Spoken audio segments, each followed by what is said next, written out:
Pardon, c'est vrai que je tournais une vidéo, je suis retombé en enfance, excusez-moi. Elle a vraiment un effet hypnotisant la musique. Bon, tous les animaux marchent pour aller voir la même chose, et oui, même les fourmis y vont. Mais en même temps, c'est un événement. Le roi vient d'avoir un bébé, et là, il y a un singe qui lui a mis un truc rouge sur le crâne, puis ensuite il a voulu le jeter dans la foule, à croire qu'il était jaloux. Puis apparemment, tous les animaux étaient heureux de voir ça. On a un pays où normalement, quand il y a un roi ou un président, on dit plutôt qu'on va le décapiter, mais on va rien dire. Macron, décapitation! Macron! Explosion! Ensuite, on retrouve Scar qui voulait bouffer une simple souris. Autant rien manger à ce niveau-là, je pense. Mais du coup, il a préféré bouffer Zazu avant que le grand Mufasa arrive pour le calmer. Même s'il est un peu trop susceptible, je trouve. Oh non, Mufasa, c'est toi qui aurais tort de me tourner le dos. Tu oses me défier? Après, on se retrouve quelques années plus tard. Simba commence déjà à faire chier ses parents. Papa. Ton fils est réveillé. Tant que le jour n'est pas levé, c'est ton fils. Du coup, pour le calmer, Mufasa lui fait une ascension à la Kaizen. Tout ça pour lui faire un discours qu'on peut vite prendre pour un discours de Bardella. Et derrière les ombres aussi? Non, tu ne dois jamais t'aventurer là-bas. Ensuite, son père l'a amené chasser, mais elle s'est fait baiser, car le seul proie qu'il va avoir, c'est Zazu, avant de se prendre un karma dans la gueule et repartir à la maison. Mais avant, il va passer voir Tonton, qui va lui donner le pire conseil de sa vie. Un cimetière d'éléphants n'est pas un terrain de jeu idéal pour un jeune prince. En même temps, Simba l'a littéralement nargué, donc je le comprends. Quand je serai roi, ce sera à moi de te donner des ordres. Donc maintenant, Simba n'a qu'une envie, c'est d'aller voir ce fameux cimetière. Il va donc aller voir sa meilleure amie, Nala, mais entre-temps, il va se prendre une attaque surprise. Il va devoir prendre une douche, et il réagit comme un joueur de LoL. Je suis tout propre. Puis ensuite, ils sont partis voir ce fameux cimetière. Mais par contre, Sarabi a ordonné à Zazu de les accompagner. Donc après un instant musical qui ressemblait pas trop au dessin animé. En même temps, j'aurais bien aimé voir des éléphants se soulever. Ensuite, ils sont enfin arrivés devant le fameux cimetière, et ils ont fait la rencontre des hyènes. Le second, le con et la chef. Mais comme elle voulait les bouffer, Mufasa est venu les calmer. Ne t'avise plus jamais de menacer mon fils. Non, Mufasa.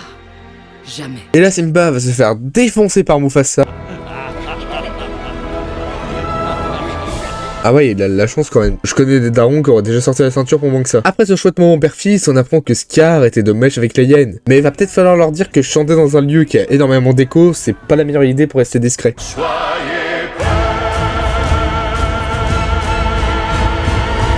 Puis vient le moment fatidique des gorges, mais je me disais, Simba, il n'est pas sous haute surveillance, vu que c'est quand même le fils du roi, et que c'est quand même Scar qui est venu le chercher. Scar qui est quand même l'ennemi du roi, enfin son frère, mais vous avez compris quoi. Vous avez vu Mufasa, bordel de merde. Puis après s'être entraîné à faire un rugissement qui est quand même un peu médiocre, des centaines de gnous déboulent dans les gorges, et Mufasa vient aider son fils, et lui il va se mettre à faire de l'escalade, mais attention, un traumatisme. Longue vie au roi.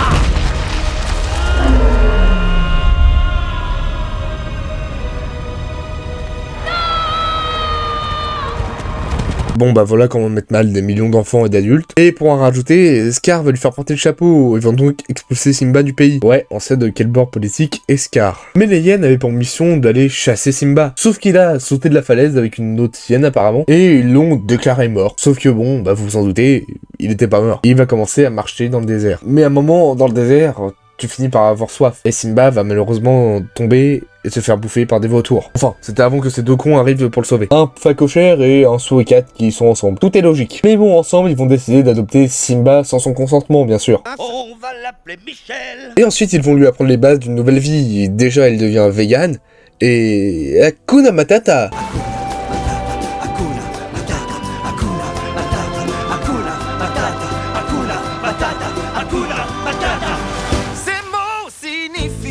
Ah oui, quand même, il a vite oublié la mort de papa. En tout cas, c'est pas la même ambiance sur la Terre des Lions. Même Zazu a arrêté de casser les couilles. Puis Scar qui a commencé à forcer Sarabi pour qu'elle devienne sa reine. Ça fait des années qu'il veut la serrer et qu'il lui dit non, et il s'est pas dit qu'il aurait pu se rabattre sur une autre. Mais Nala en a marre de tout ça et elle s'est barrée chercher de l'aide. Mais que fait Simba de son côté? Absolument.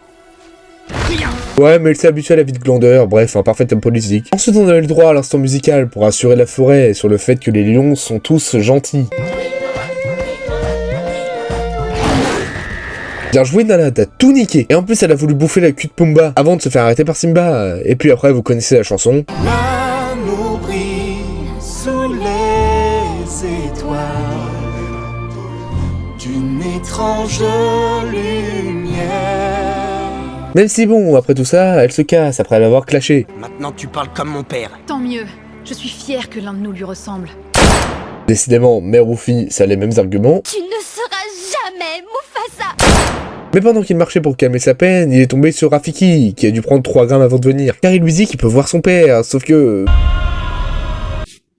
Puis à un moment, ils arrivent à un étendue d'eau, et puis là, les nuages se mettent à parler. C'est son père qui lui dit de retourner à la Terre des Lions pour battre Scar. Et Simba décide de l'écouter directement. Il va donc prendre la route et se barrer sans même dire au revoir à Timon et Pumba. Il va donc rejoindre Nala pour se rendre à la Terre des Lions. Et on va directement y retrouver Zazu, qui a pas l'air plus choqué de ça de voir Simba. Ah oui, il y a aussi Timon et Pumba qui ont apparemment pris un taxi pour venir aussi vite, et qui ont pas appris la politesse. Waouh, un pingouin charmant. Et cette équipe va enfin pouvoir affronter Scar. Mais avant ça, il faut un appât. Excellente idée. Ma chère mademoiselle. Après s'être débarrassé de deux cons, Simba et Nala arrivent enfin face à Scar. Mais là, Simba a perdu tout son charisme quand Scar a commencé à l'accuser. Tu es quoi? Dis-le. Je ne suis rien.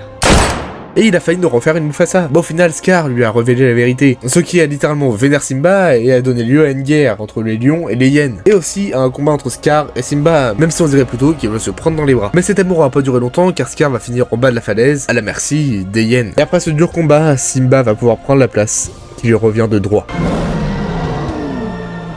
Et quelques années ou mois plus tard, il a pas perdu de temps pour faire un gosse à Nala. Mais bon, le cycle de la vie continue. Nous offrons donc un dernier visuel sur Kiara, la fille de Simba et Nala.